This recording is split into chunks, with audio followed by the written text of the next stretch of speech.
everybody. Welcome to Professional Insights, sponsored by Dementia Action Alliance. Today, we're honored and thrilled to have our guest, Richard Fenker, and I should actually say Dr. Richard Fenker, who is Emeritus Professor of Psychology. He's an author, a photographer, an inventor who specializes in design of complex forecasting systems. His work and interests span many disciplines, but he is best known as a teacher researcher in sports psychology, fine art photography, retail forecasting, and human consciousness.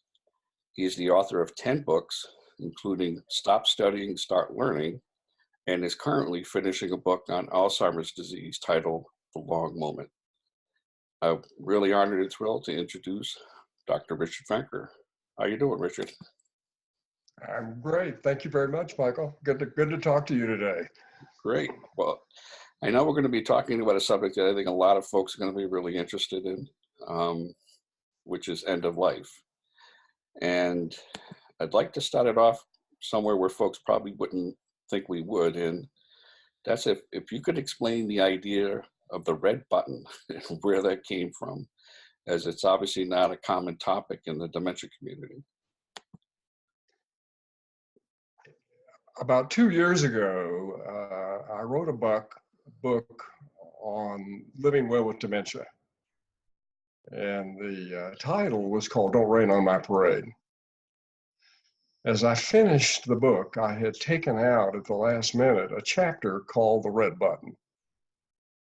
And I'll give you just a little bit of history. My family had folks who died from dementia. My grandfather died from Alzheimer's disease. My aunt, who was grandfather's daughter, died from Alzheimer's disease.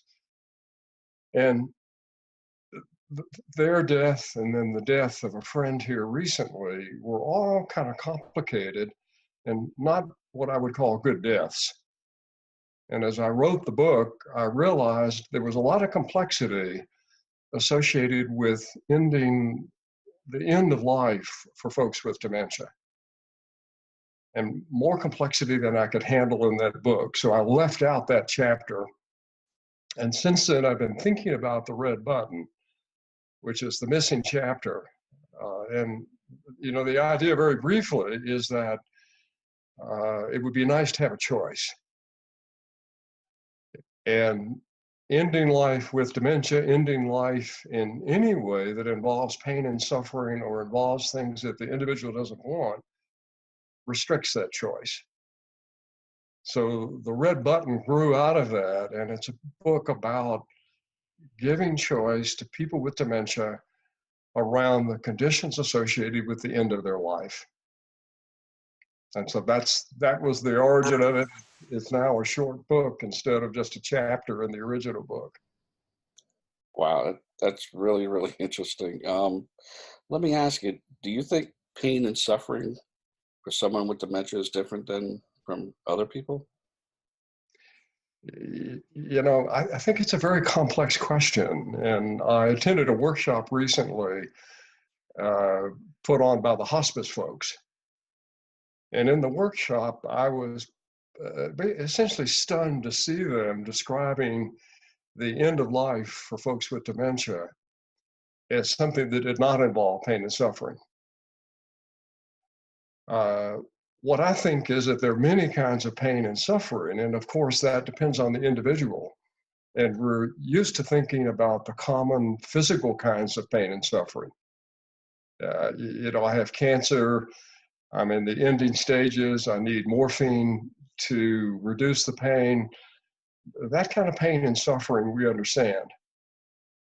But the pain and suffering of living with dementia and living at a place where you're helpless, you don't know your family, you need 24-hour care. Maybe for some folks that represents a form of pain and suffering that's just as extreme as the kind of pain and suffering we're used to associated with physical illness. Wow. Let me ask you something. Do you think people with dementia, or do people with dementia have access to hospice care currently? Well, that's a great question because the answer is yes. The hospice conditions were altered some years ago to accommodate people with dementia. And so theoretically, almost anyone with dementia does have access to hospice with certain rules and conditions.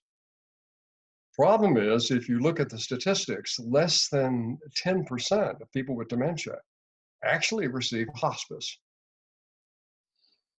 And the reason for that is it's tough for family members and physicians and others to make the critical decision. And that is, you have to be able to say that this individual has less than 6 months to live.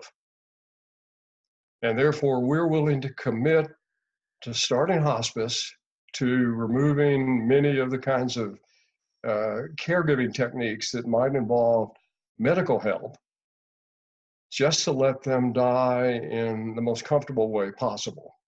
That's the sort of palliative care concept. Well, that's complicated. Almost nobody wants to say, and this once again goes back to the issue that we don't have good boundaries here around pain and suffering for dementia. Almost no one wants to say that this person is in pain and suffering. That's a tough decision.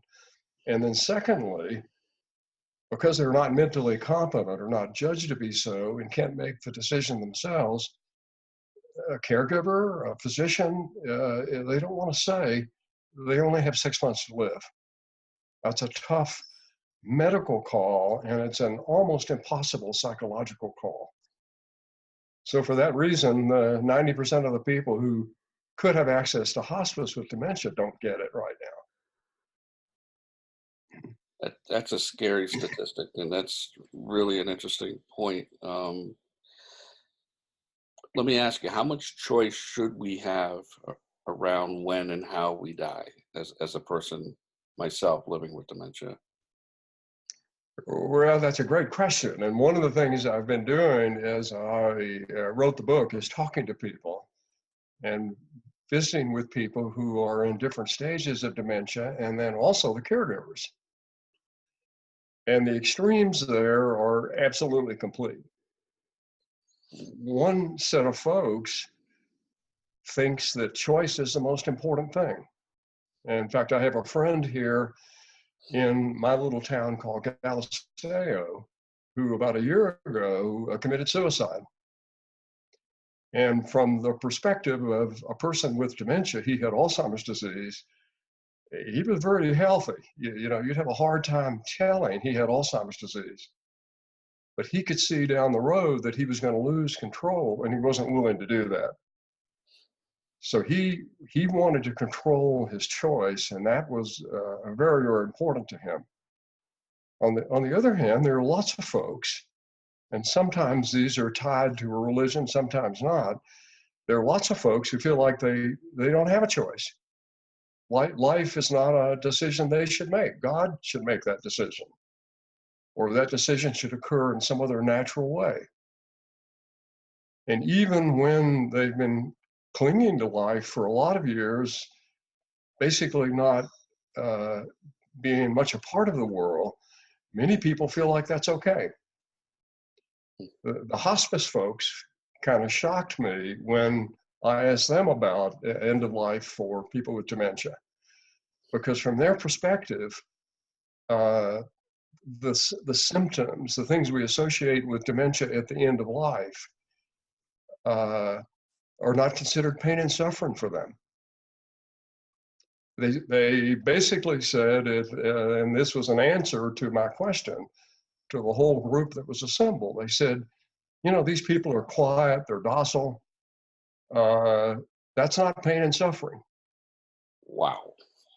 And I was just, I had the same reaction. I was absolutely stunned when I heard that. I couldn't believe that. But that continuum is a full range from people thinking they have to have that choice, they want to control it, to not feeling they have a choice at all. That to me is mind-boggling what you just said. It's definitely a hard question to answer, like you said. When does somebody have the right to hospice care? And if the people who are directing hospice think that because they're quiet and docile, that they don't have a right to it, near the end of, I'm just confounded by that thinking. I mean, what do we need to do to change the the current norm for society for people, especially for people living with dementia, to so that they can ensure that they have the same rights and dignity as anybody else? I think the biggest thing, Michael, is that we're so afraid of death within our culture Mhm. that conversations about death, and I learned this over and over again over the last year working on this book, conversations about death are extremely uncomfortable for most people. And because they're uncomfortable, it makes choices about death difficult to talk about. They are easy to put off. We can get past the basic medical directives. And there's some good work, as you know, on something called the conversation, which is having a conversation about the conditions around death. That's very helpful. But in general, because we don't want to talk about it, we're afraid of it, we set up very poor end of life circumstances for folks who don't have good mental control, who are not judged to be mentally competent. If you're mentally competent, you can say, I want to have hospice, and in some case, you can actually have euthanasia. There are some options for you. If, if you don't have mental choice, you're completely helpless within the grand scheme of things, and certainly within the medical system today. It, I mean, this is a topic I know we could talk about for a long time. Um, but just the whole idea of if I put my affairs in order and I've got all my paperwork, so to speak, and I know that the hard part about this is that it varies. I'm sure it does vary from state to state, as to what's legal and what's not legal as far as end of life decisions are concerned. But Right. if I have my affairs in order where I'm more than capable of making a decision right now, and I specifically state that I want to be put on hospice, and I'm at a point in a stage where I cannot communicate to people, who are the decision makers to decide when hospice starts and when it doesn't? You know, the lesson there, and this comes from the medical community and the good conversations about ending your life, the lessons there is that you have to have probably a family member as an advocate and a strong advocate. And you have to have a videotape conversation, which you can, of course, do with your phone today, but you have to have that 5-minute video conversation saying on video what you just told me is that my conditions for living with Alzheimer's or living with dementia are such and such. When I reach these boundaries, I really don't want to live any longer. I want to begin hospice. And if you don't have that in extremely clear format, and if you don't have a strong advocate who's supporting you, it's not going to happen. People are not going to make that decision neutrally down the road because it can't. That's good information to know, and I hope people that are watching this will take the time to really think about it. And I also hope that this particular talk we're having today will start other people who are afraid to have the discussion to actually start talking about it. I know I've been a big proponent for just trying to get dementia talked about in the general public everyday conversation as it is. I mean, to add this subject into it on top of it, I'm sure isn't easy, but it's definitely something that needs to be done. Um, are there other ways that you can think of to try to get people out there to start thinking and talking about it, other than just you and I talking about it right now? Yeah. I think the concept itself, first of all, speaks a little bit to the urgency, but it speaks to the idea of completing life in a way that you would say is complete and satisfactory. Hmm. And in the same way, there is such a thing as a good life, there is certainly such a thing as a good death that we all recognize. Hmm. And that the end of the story of your life is in part about bringing that good death into focus. The second thing, and this you'll have to get the book actually to see, Michael, Hmm. Okay, I will, I promise. is I have some ways for people with dementia, and really dementia is an extremely broad class. There are many disorders which render people mentally incapable and limit hospice. But I have some ways for folks with dementia to communicate their interest in a red button Mm. all the way through the process. And with a little training, I'm thinking that uh, it's possible to be able to communicate to a caregiver at the right time that you want to push the red button. Okay, that's interesting. And I promise I'll definitely get the book and hopefully start publicizing it, amongst a network of people that I know as well. You mentioned that this small book was going to be part of another book earlier. And I apologize. I forget you mentioned that you had some friends and family who had passed away from Alzheimer's or a form of dementia. Is that what sparked the idea of the red button, or are there things that you wish you would have known or they could have known to have a good death? You mentioned they did not, they had a poor death. That's a great question because it was a mixture of both. My grandfather had probably the worst possible death you can imagine of Alzheimer's, Wow. because this is back in the 1950s in a traditional country nursing home where he was essentially left to soil himself every day. He was physically very healthy for the last 3 or 4 years of his life with Alzheimer's and just lived in horrible conditions, didn't know anybody, was miserable. And there was no way to end that. He would have not wanted that ending because he definitely suffered for many years.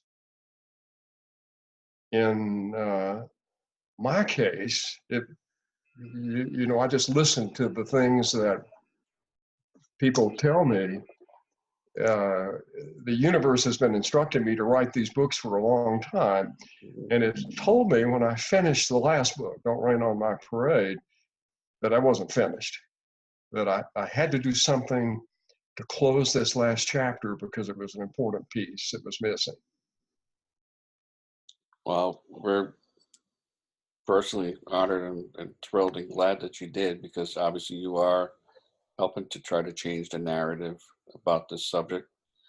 It's definitely a tough one to talk about, but it's something that needs to be talked about.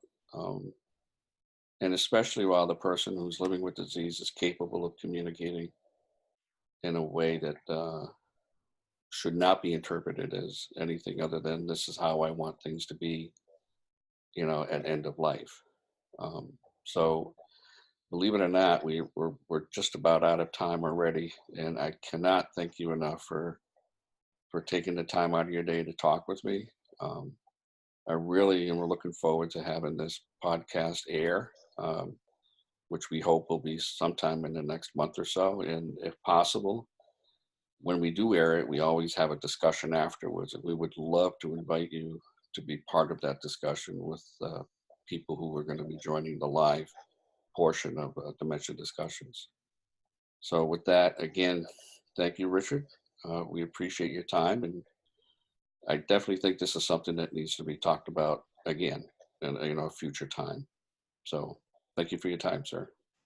Thank you very much for having me, Michael.